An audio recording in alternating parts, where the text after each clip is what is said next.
Hi, my name's Rowena. My own sister, the judge, mocked me in front of everyone. This is a courtroom, not your kitchen. The laughter cut deeper than any knife. They thought I was nothing but a shadow, someone to silence, to erase. But that day, I whispered 4 words, and every seat of power in that room collapsed. Before we dive in, tell me, what time are you listening to this, and where? Drop a comment below. Because after hearing my story, you may never look at family the same way again. The wooden doors of the courthouse felt heavier than they should have. I pushed them open, stepping into the wide hallway where the hum of voices and the shuffle of papers echoed against the high ceilings. My shoes clicked softly against the polished floor, the sound swallowed almost instantly by the weight of stairs. Officers by the metal detectors paused, their eyes flicking over me like I was out of place. A clerk behind the counter smirked and leaned toward another, whispering something that made them both laugh under their breath. I had dressed simply, a plain navy blouse and dark slacks, nothing that shouted for attention.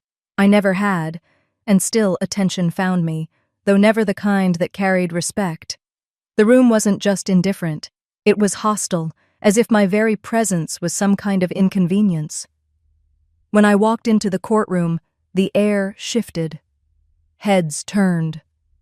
A low chuckle rolled through a few rows, the kind people share when they think you don't belong. My sister, Morwenna, sat elevated behind the bench, her robe perfectly pressed, her expression already sharp. She leaned forward, tapping her gavel once, not to bring order, but to punctuate her words. "This is a courtroom," she said, her voice slicing through the silence. "Not your kitchen." The room erupted in laughter. Even the bailiff grinned. My chest tightened, not from surprise, but from the bitter familiarity of it. I'd lived with that tone, that ridicule, since I was old enough to understand what it meant to be the youngest, the expendable one. I lowered myself into the hard wooden seat set aside for me, hands folded neatly in my lap as if that could make me smaller. I could still hear the laughter echoing, like a chorus that never stopped playing. Morwenna wasn't finished. She leaned back, eyes glinting as they met mine. "You're just a shadow. Leave before you embarrass yourself further." I didn't flinch. Not outwardly. Inside, it was like a blade twisting. A shadow. She'd said it before, whispered it at family dinners when I cooked and cleaned while they toasted each other's success. But here, in front of strangers and officials, the word carried the sting of finality, like she was stripping me bare in public. The murmurs swelled. Officers exchanged knowing looks. A few clerks stifled their laughter behind folders, not caring if I noticed. To them, I was powerless, irrelevant. My hand slid into my pocket, fingers brushing against the cool surface of a battered silver keychain. My father's. The last thing he gave me before he passed. A small anchor in a storm that had never truly ended. I clutched it tight, letting its familiar edges ground me while their words tried to wash me away. Memories flickered. Late nights hunched over ledgers, bills spread across the table while the rest of them planned vacations, parties, careers. I'd been the one to keep the lights on when the mortgage nearly slipped through our fingers. I'd been the one who stayed silent when my sacrifices were credited to someone else. And now, here I was, mocked in the very space where justice was supposed to live. I let my eyes drift over the crowd. Every smirk, every dismissive shake of a head. I stored their faces like notes in a ledger. Quiet, deliberate. They thought I was shrinking into myself. They had no idea I was counting, measuring every slight, every insult. I didn't speak. Not yet. Instead, I lowered my head, my lips barely moving as I whispered 4 words. So soft, they went unnoticed by most. At that very moment, the courtroom's main screen flickered. A ripple of static buzzed through the speakers. The laughter faltered, some turning their heads toward the sudden flash of red text bleeding across the projection. The room froze mid-echo. The laughter hung in the air for only a moment before the sound of static broke through. Every head turned toward the massive screen behind Morwenna's bench as it flickered, the glow shifting from dull beige to an alarming shade of red. The words stretched across it in bold letters, "Code verification in process." A ripple went through the crowd. Chairs scraped the floor. Someone gasped, loud and unguarded. The room that had been filled with smug laughter only seconds earlier was suddenly tight with silence. Morwenna's eyes darted upward, her lips pressing into a hard line. She slammed her gavel down, the crack echoing through the chamber. "This is a court of law," she barked. "Ignore the interruption. We will continue." But her voice betrayed her. I caught it. The slightest tremor underneath her commanding tone. She wasn't as steady as she wanted everyone to believe. I stayed still, my hands folded calmly on the table. Inside, my pulse thudded in my ears, but outwardly I was collected. I'd been humiliated, belittled, called a shadow. That sting was still there, sharp as ever, but now I could see the fear beginning to shift onto their faces. The clerk closest to me leaned toward another, muttering just loud enough. "Probably some glitch. She's bluffing. Look at her. She doesn't have the brains for this." Their quiet snickers returned, but softer this time, as if even they didn't fully believe their own words. From the back row, a young man in uniform whispered to his companion, though his voice carried just enough. "That's a national emergency protocol, isn't it?" I let the comment hang. I didn't need to respond. My silence carried more weight than anything I could say. I adjusted my posture, sitting straighter, my chin lifted slightly. Every move was deliberate, every breath steady. The screen flickered again, brighter this time. More words scrolled across, crisp and undeniable. "Voice verification confirmed. Protected entity. Do not interrogate." Gasps erupted. Several officers leapt from their seats, their hands twitching toward their radios. The judge's bench no longer looked untouchable. The foundation of her authority had cracked in plain sight. Morwenna's face went pale. I had grown up watching her mask emotions flawlessly, never letting so much as a twitch betray her in front of a crowd. But here, for the first time, I saw it. The falter, the slip. Her authority wasn't invincible anymore. The murmurs turned into whispers, the kind that spread like wildfire. "What does that mean?" one woman hissed. "Protected entity?" another man muttered, his brows knitted in confusion. I slipped my fingers into my pocket and brushed the silver keychain again, the one my father had pressed into my hand years ago. It was small, dented from years of use, but it grounded me like nothing else. I let the cool metal remind me of nights I'd stayed awake alone, holding this very keychain while my family celebrated without me. Back then, I had promised myself that one day the balance would shift.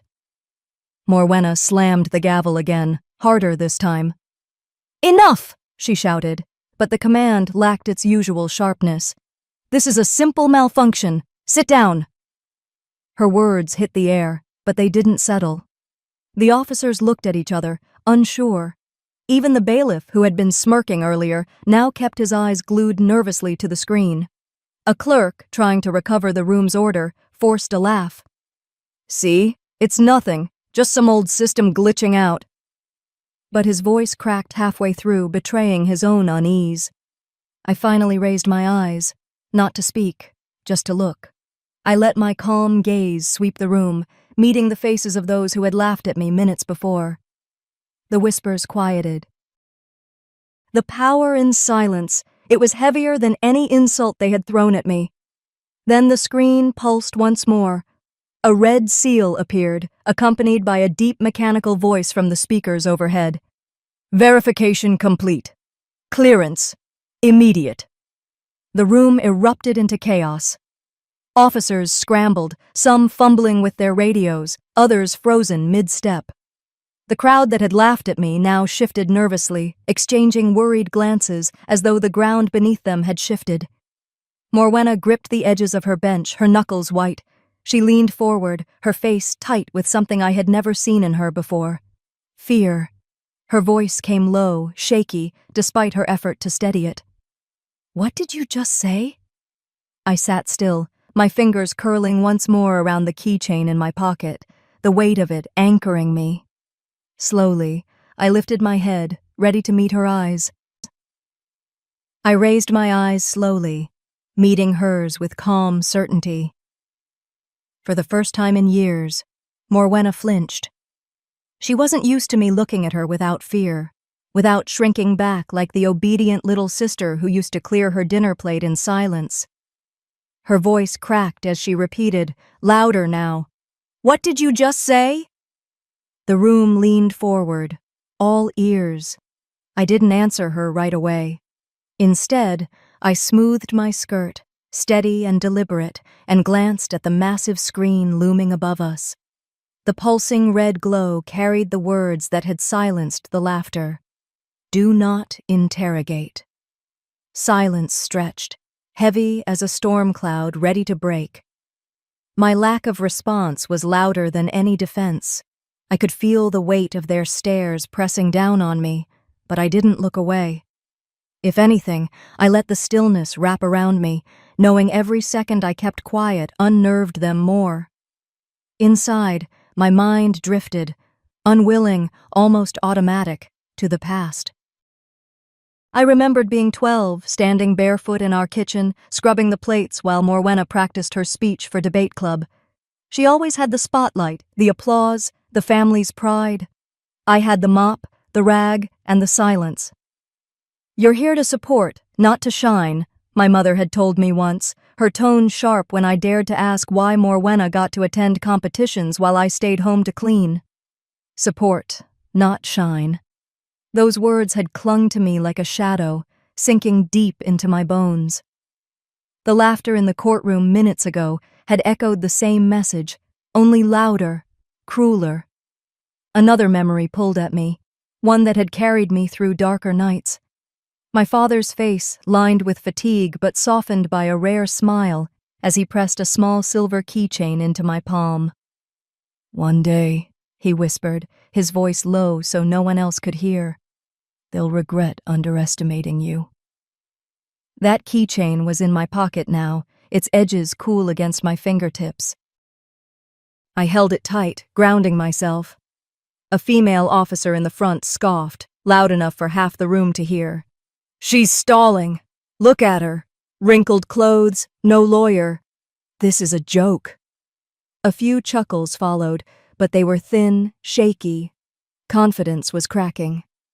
I finally spoke, my voice steady but not loud. I didn't need volume. The room was already hanging on every word. "That code wasn't for you," I said evenly. "It was for the system." The reaction was immediate. Gasps, murmurs, a couple of outright exclamations. The words seemed to slice through the air, leaving everyone momentarily stunned. Morwenna's grip tightened on her gavel, the wood creaking under the pressure. She opened her mouth to retort, but before she could, the screen above us flared brighter. "Protocol activation, 60 seconds remaining." The announcement boomed from the speakers, cold and mechanical. People shot to their feet. Officers scrambled, some fumbling for their radios, others frozen in disbelief. Whispers filled the chamber, rising and falling like a tide no one could stop. "What is happening?" a clerk hissed, her face drained of color. "This can't be real," another muttered, though the panic in his tone betrayed him. I felt my heart pound, but my face remained calm. I slipped the keychain into my palm, its dented metal biting softly against my skin. My father's words echoed again, steadying me. Morwenna leaned forward, her eyes wide with a fear she could no longer mask. "Stop this now!" she barked. But the demand sounded more like begging than authority. I stayed silent. I knew my silence was louder than anything she could throw at me.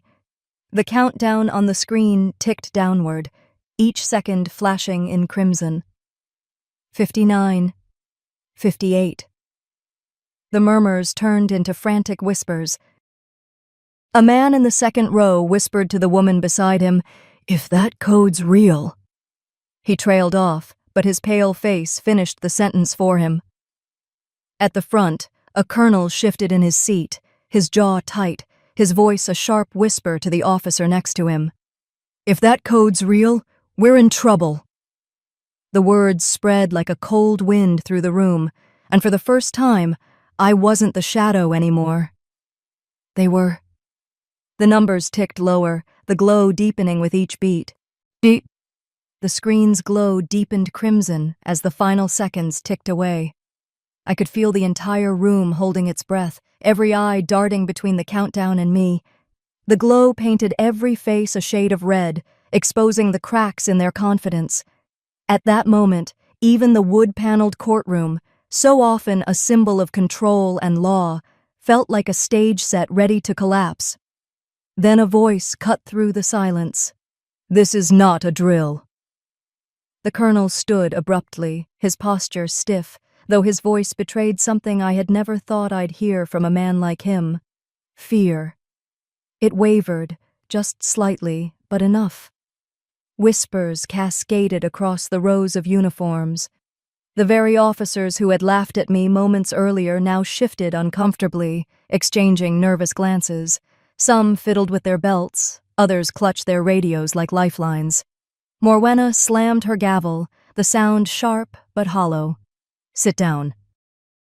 "She's bluffing," she barked, though her own eyes betrayed the tremor in her composure. Her cheeks flushed, and her hand trembled ever so slightly as it gripped the gavel again. From the observation gallery above, a voice boomed, commanding even more attention than hers. A congressman, recognizable from the news, leaned over the railing, his fist hitting the desk in front of him. "If she's telling the truth, we're compromised. Do something." His tone was fierce, urgent, carrying the weight of politics and power.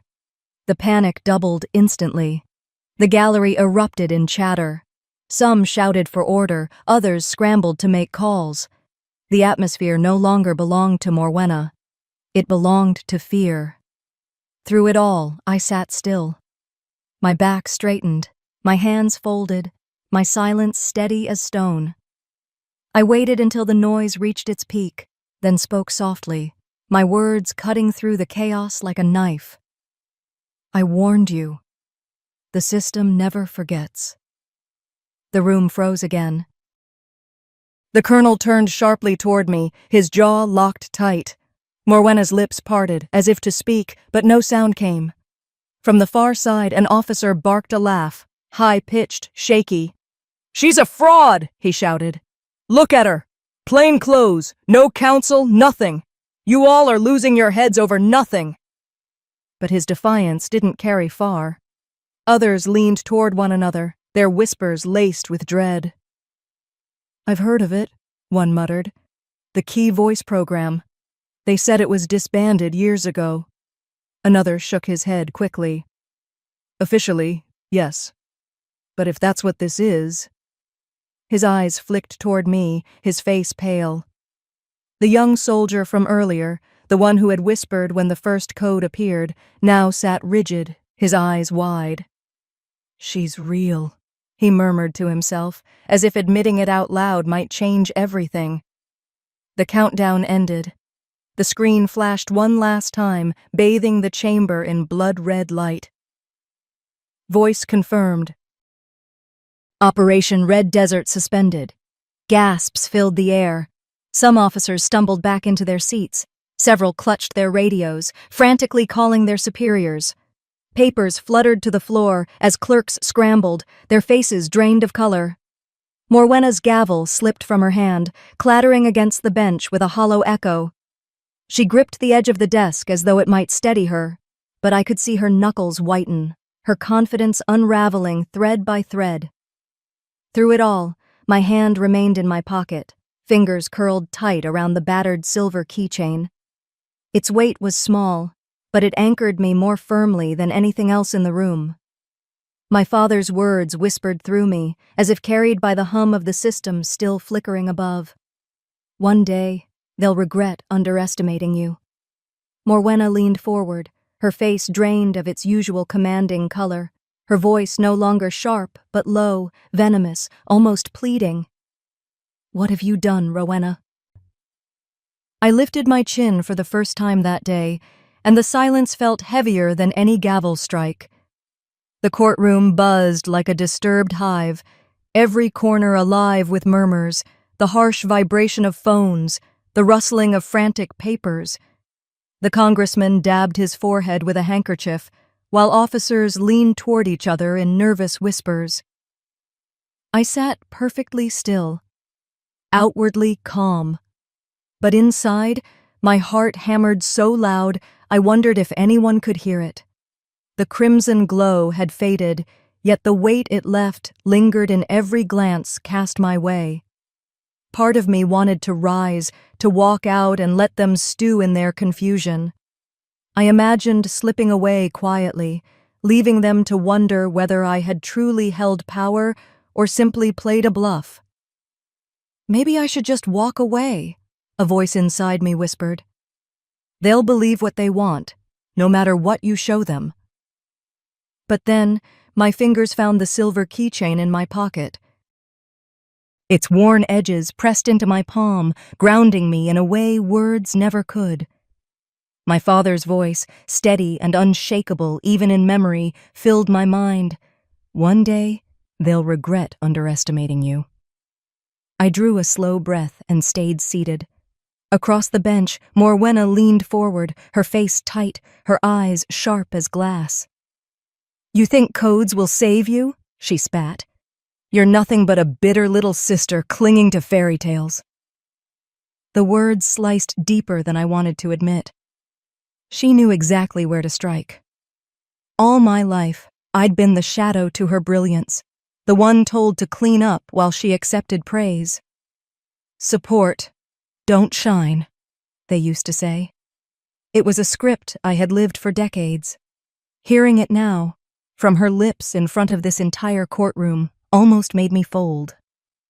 The keychain bit into my palm as if urging me to stay steady. Still, for a fleeting moment, the urge to stand and leave nearly won.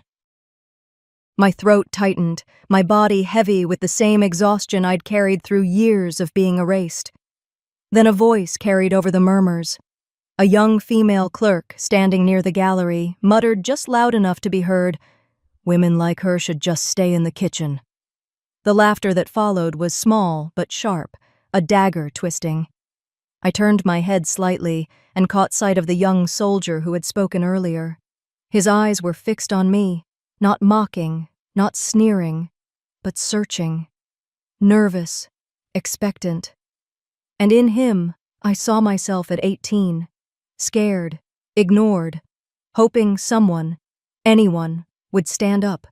If I walked away now, I wouldn't just betray myself.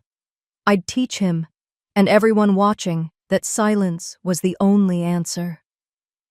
I straightened in my seat, my hand sliding into my bag. Slowly, deliberately, I withdrew a sealed envelope. Its wax seal glimmered faintly under the overhead lights, the imprint unmistakable. I rose and stepped forward, every eye locked on me. The air shifted, charged with anticipation. I laid the envelope on the judge's bench, just inches from Morwenna's gavel. My movements were steady, though inside my chest burned with adrenaline. The congressman leaned so far forward his chair groaned. The colonel's jaw clenched tight, his gaze snapping from the seal to my face. Morwenna's hand trembled where it gripped the gavel. She tried to sneer, but the expression faltered, the confidence she wore like armor now riddled with cracks. "You wanted proof?" My voice was low, but it carried across the chamber, silencing every whisper. I stepped back slightly, meeting her eyes without flinching. "Read it." The envelope lay there between us, its weight far greater than paper and wax. Morwenna's hand trembled as she reached for the envelope. The wax seal glistened under the harsh fluorescent lights, and I could hear the faint scratch of her nails against it as she hesitated. The entire room seemed to hold its breath, the silence broken only by the soft hum of the overhead lights and the occasional cough from the gallery. She broke the seal. The sound of the wax cracking was louder than any gavel strike had been. With careful, deliberate movements, she unfolded the thick paper inside. Her eyes scanned the words, and I saw it, the moment her mask slipped. Her jaw went slack, her lips parted, and her voice, usually firm and commanding, faltered. This bears the Supreme Commander's signature. The reaction was instant. Gasps rippled through the crowd, sharp and startled. People who had smirked at me moments ago now sat bolt upright. Some craned their necks to catch a glimpse of the document. Others whispered feverishly, their words laced with disbelief. A colonel, seated near the front, shot to his feet. "That program was terminated years ago!" His voice cracked with something I'd never heard in men like him before. Panic. The congressman slammed his fist on the wooden rail so hard the sound echoed off the marble walls. "This is forged. She's manipulating us." His face flushed crimson, beads of sweat glistening on his temples. Clerks at their desks bent over their laptops, fingers flying across keyboards. I noticed some erasing transcripts already typed, desperate to distance themselves from whatever was unfolding. Through it all, I remained still. I didn't smile. I didn't gloat. I simply folded my hands in my lap and said quietly, "It reactivates only when spoken by the rightful voice." The words landed heavy, rolling through the air like stones hitting still water. Every whisper seemed to stop at once. I could feel the weight of their stares pressing against me, searching for cracks, for weakness, for something to use against me. Morwenna slammed the paper down on the bench, her voice snapping like a whip. "This doesn't absolve you. You destroyed classified files. You are still guilty." Her tone was sharp, but the desperation beneath it rang clear. For the first time, I saw fear flicker behind her eyes. The crowd shifted, uneasy, unsure whether to cling to her authority or believe the document in her hands. Then the massive screen behind her flickered again. Bright red text filled the room. "Operation Red Desert terminated. All personnel stand by for debrief." The sound of buzzing phones followed immediately, vibrating in pockets, on tables, in trembling hands. I watched as the colonel glanced at his own screen, his face draining of color. Several high-ranking officials around him did the same, their mouths tightening, their fingers flying as they typed frantic messages to their superiors. Careers, I knew, were collapsing in real time. I lowered my eyes briefly, brushing my thumb over the worn grooves of the silver keychain hidden in my pocket. Its familiar weight steadied my hand, reminding me I wasn't standing here alone. Morwenna, cornered but not defeated, leaned forward. Her words dripped with venom. "You're pathetic. You had to hide behind codes and dead men's words because you never built anything of your own." Her insult sliced at the rawest part of me. The years of being told I was nothing more than a shadow, that I would never be enough without someone else's name behind me. For a heartbeat, it stung. But then I lifted my gaze to meet hers, steady and unbroken. I rose slowly, my voice calm but firm, carrying across the courtroom like steel wrapped in velvet. "I didn't come here to destroy you, Morwenna. You destroyed yourself." The silence that followed was heavier than stone, every eye flicking between us, waiting for the next blow. The congressman shot to his feet, his voice trembling with rage. "This is a farce! She planted that directive!" His face was blotched red, veins standing out on his temples as he shouted across the courtroom. The room erupted again. Officers shouted for order, their commands swallowed by the clamor. Phones buzzed relentlessly, screens glowing in trembling hands. The colonel barked, Seize her belongings now! I want everything in that bag checked. His tone was urgent, but beneath it, I caught the waver of fear. 2 officers advanced toward me, their expressions caught somewhere between duty and doubt. I sat perfectly still, watching them approach. I didn't flinch, didn't raise my hands defensively. Instead, I spoke softly, each word measured and calm. Everything you're looking for is already on the record. My composure seemed to rattle them more than any scream or struggle could have. They paused mid-step, exchanging glances, as though questioning whether they were about to walk into something far bigger than themselves. From the bench, Morwenna leaned forward, lips curling in a smirk. Her voice sliced through the din, sharp and mocking. You think this piece of paper changes who you are? You're still the little sister who cooked while I conquered. Her words hit like a blade sliding into an old scar. I felt the sting of memories I'd spent years trying to bury. Thanksgiving dinners where I sat at the far end of the table, pouring gravy while Morwenna gave speeches about her successes. Birthdays where my name was barely mentioned, where she stood in the spotlight while I quietly cleaned up the mess afterward. I drew in a breath, steadying myself. In my mind, I heard the bitter refrain of my life. I had lived in their shadow so long they mistook me for part of the wall. The congressman's voice cracked as he shouted again, "She's a fraud!" "You're all being duped!" He slammed his phone against the desk when no one on the other end answered his frantic calls. The colonel's phone buzzed violently in his pocket. He glanced at the screen, and his face drained of color. His shoulders sagged as if the weight of decades had crashed down in a single moment.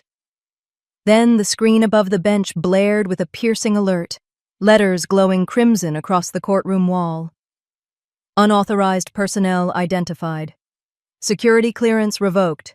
Colonel, Congressman, Presiding Judge. The names appeared in bold, undeniable text. The air was sucked out of the room. The colonel sank heavily into his chair, his hands gripping the armrests as if to anchor himself against the humiliation. The congressman stuttered into his phone again, his voice desperate, but the line was dead. Morwenna's gavel slipped from her hand and clattered against the bench, echoing through the chamber like the final note of a funeral bell. I sat still, my fingers brushing over the familiar grooves of the silver keychain in my pocket. My father's voice whispered in memory, "The day will come when silence is stronger than any shout." I looked out over the gallery, where whispers rippled like a storm tide. Some eyes glared at me with fury, others with awe, but all were fixed on me now. Not on Morwenna, not on the colonel, not on the congressman. I stood, lifting my chin, my voice calm, but carrying through the hushed room. Now you know who was the shadow, and who cast it. The words settled like a gavel's strike, silencing even the faintest whispers. Morwenna slammed her fist on the bench, her voice breaking at last. "This isn't over! She's manipulating the system!" The gavel cracked against the wood, but no one laughed this time. The sound rang hollow, swallowed by the pounding red lights that began flashing around the courtroom. The screen above the bench shifted, letters glowing across its surface. All present flagged for debrief. Exit restricted. Gasps filled the air. A security officer bolted toward the heavy oak doors. He yanked the handle, but a metallic thud locked it tight. The room erupted in shouts. "What's happening?" someone cried. "This can't be real, can it?" another muttered, their voice shaking. Phones buzzed on every desk, but no call connected. The congressman's face dripped with sweat as he waved his phone frantically in the air. "I'll call the department myself! I'll fix this!" His voice was desperate, more plea than command. But the line was dead, the silence on the other end a sentence more crushing than any verdict. He lowered the phone slowly, realization dawning like a shadow over his features. The fallout had already spread far beyond these walls. I sat still, watching it all unfold. My heart pounded hard enough to feel in my throat, but I didn't let it show. I leaned forward slightly, my voice cutting through the storm without needing to rise. You laughed when I was silent. You sneered when I whispered. But now, you'll answer for every word you used to erase me. Every head turned toward me. Some faces burned with anger, others with fear. But no one dared to interrupt. Morwenna, refusing to yield, spat venom. "Seize her! She's a traitor!" Her words rang out, sharp, desperate. 2 officers hesitated, glancing up at the screen. Their own names glowed in bold red letters. Their jaws tightened, hands hovering at their belts, but they didn't move, not against me. I could see the fear ripple through them. They weren't worried about me anymore. They were worried about what the system had already declared. Then the screen blared again. Voice holder authorized to initiate emergency full protocol. A silence heavier than stone settled over the room. I stepped closer to the microphone at the center of the bench. The glow of the crimson letters washed over my hands as I placed them firmly on either side of the stand. I leaned in and whispered one word. Execute. The sound wasn't loud, but the impact was seismic. A siren wailed through the courthouse, shrill and unrelenting. The massive screens flickered, then switched to a live feed of the courtroom itself, broadcasting every face, every word, every desperate movement to higher authorities nationwide. Gasps turned into chaos. Officers scrambled, some trying to cover their badges, others fumbling with phones that no longer worked. The congressman collapsed into his chair, his hand clutching his chest as he muttered, "We're finished." Morwenna's face drained of color. For the first time in her career, her eyes darted like a trapped animal, searching for a way out where none existed. The gavel sat useless in front of her, a relic of authority already stripped away. I took a breath. My voice trembled now, not from fear, but from release. Years of silence poured out in those words. I wasn't your shadow anymore. I was the light that showed every crack in your walls. The young soldier in the back straightened, his eyes fixed on me. It wasn't awe. It was recognition. He saw me, not as a servant, not as a background figure, but as someone who had shifted the very ground under their feet. The red glow deepened across the screens. A final message appeared, its letters pulsing like a heartbeat. Final voice verification required. I stepped forward, the silver keychain warm in my palm. I placed my hand on the microphone, steady at last. The red glow of the alarms painted every face in that room with a haunting light. Nobody moved. Even the sound of breathing seemed louder than usual, like the courthouse itself was holding its breath. I leaned forward. My voice came out calm, measured, each word deliberate. It's time. The system answered instantly, in a voice colder than any judge I'd ever heard. Final voice confirmed. Operation Red Desert terminated permanently. All personnel flagged for review. The words echoed through the courtroom. I saw it ripple across them like a wave. Disbelief, then terror. The congressman's phone buzzed first. He snatched it up, his face blanching as line after line of damning text scrolled across his screen. His connections to defense contractors, payments, bribes, hidden accounts, all of it leaked in real time. He fumbled, whispering, No, this can't." He dropped the phone onto the bench, hands trembling so violently he couldn't pick it back up. The colonel beside him slumped back into his chair, staring at his own phone as the words, "Clearance revoked, effective immediately," blinked over and over. The power drained from his expression. He looked less like a decorated officer and more like a man watching his life burn down in silence. Then came Morwenna, Her name filled the big screen, bold and unmistakable. Next to it, suspended pending investigation. Gasps swept through the courtroom, a collective exhale of disbelief. Morwenna gripped the bench as though holding on could stop what was already done. "You can't erase me!" she shouted, her voice cracking. "I built this! This court runs because of me!" I met her eyes, steady and unflinching. "No, you built it on my silence, and I'm done being quiet." For a moment, neither of us moved. The red light flickered across her pale face. I could see the panic, the denial, the fury, but beneath it all, I saw the truth sink in. She had lost. I reached into my pocket and pulled out the silver keychain. My father's gift. I set it gently on the bench in front of her. The sound of the metal touching wood was small, but it cut through the room like thunder. "You forgot who I was," I told her softly. "But I never did." The young soldier in the back leaned toward his friend, his voice barely above a whisper but clear enough to carry. "She wasn't just logistics." His eyes locked on me, wide and certain. And in his face, I saw the reflection of what I had always been, never weak, never invisible, just unseen. I didn't need applause. I didn't need recognition. But in that moment, I knew the truth had spoken louder than years of their laughter. Two silent agents in dark suits appeared at my side. They didn't grab me or shove me. They simply walked with me toward the doors, now unlocked. As I stepped through, I didn't look back. The night air outside felt cooler, freer. By the time I returned home, the sun had dipped low, painting the sky with streaks of deep orange. I poured myself a glass of water, the weight of the day settling in.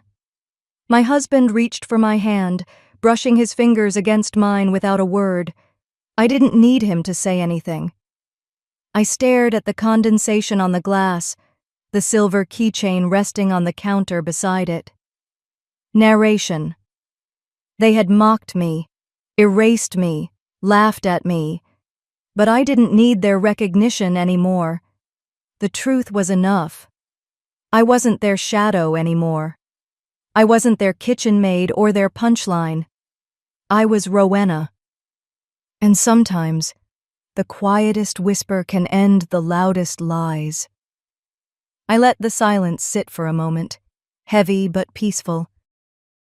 Then I asked, softly, as if speaking to those unseen eyes beyond the screen, "Tell me, have you ever been dismissed, laughed at, told you were nothing, until the day you proved them wrong?"